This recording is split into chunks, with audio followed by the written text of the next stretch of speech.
Mr. President, we exercise our right of reply to one more attempt by the leader of Pakistan to tarnish the image of this august forum by bringing in matters internal to my country and going so far as to spew falsehoods on the world stage.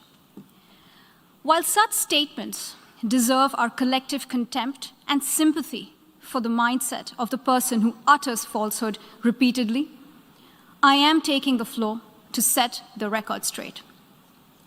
Regrettably, this is not the first time the leader of Pakistan has misused platforms provided by the UN to propagate false and malicious propaganda against my country, and seeking in vain to divert the world's attention from the sad state of his country, where terrorists enjoy free pass while the lives of ordinary people, especially those belonging to the minority communities, are turned upside down.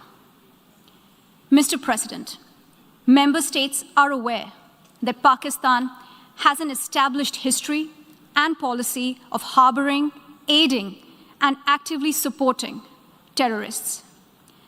This is a country which has been globally recognized as one openly supporting, training, financing, and arming terrorists as a matter of state policy. It holds the ignoble record of hosting the largest number of terrorists proscribed by the UN Security Council. Mr. President, we marked the solemn occasion of the 20th anniversary of the 9/11 terror attacks just a few days back. The world has not forgotten that the mastermind behind that dastardly event, Osama bin Laden, got shelter in Pakistan.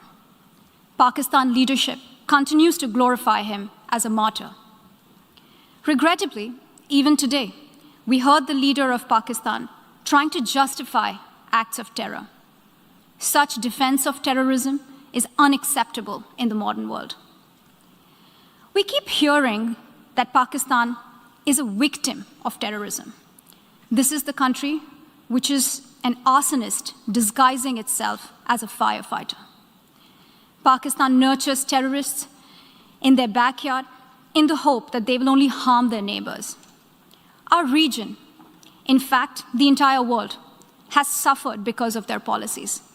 On the other hand, they are trying to cover up sectarian violence in their country as acts of terror.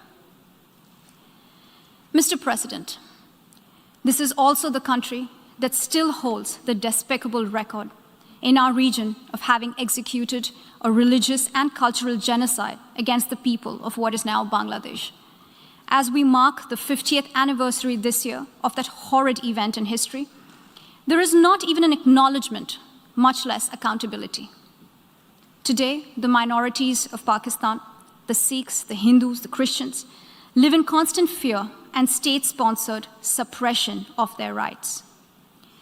This is a regime where anti-Semitism is normalized by its leadership and even justified. Dissenting voices are muzzled daily, and enforced disappearances and extrajudicial killings are well documented.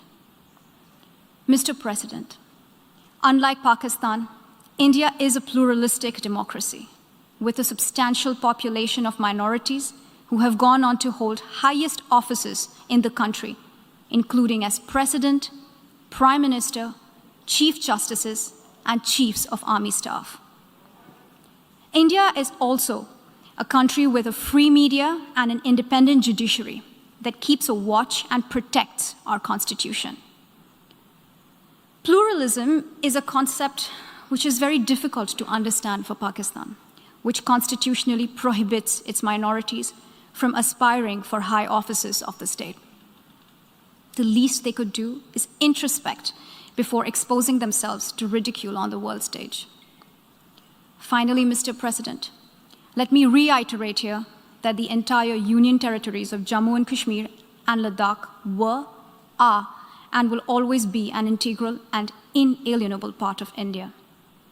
This includes the areas that are under the illegal occupation of Pakistan. We call upon Pakistan to immediately vacate all areas under its illegal occupation. Mr. President, allow me to be categorical about India's position. We desire normal relations with all our neighbors, including Pakistan. However, it is for Pakistan to work sincerely towards creating a conducive atmosphere, including by taking credible, verifiable, and irreversible actions to not allow any territory under its control to be used for cross-border terrorism against India in any manner. I thank you, Mr. President.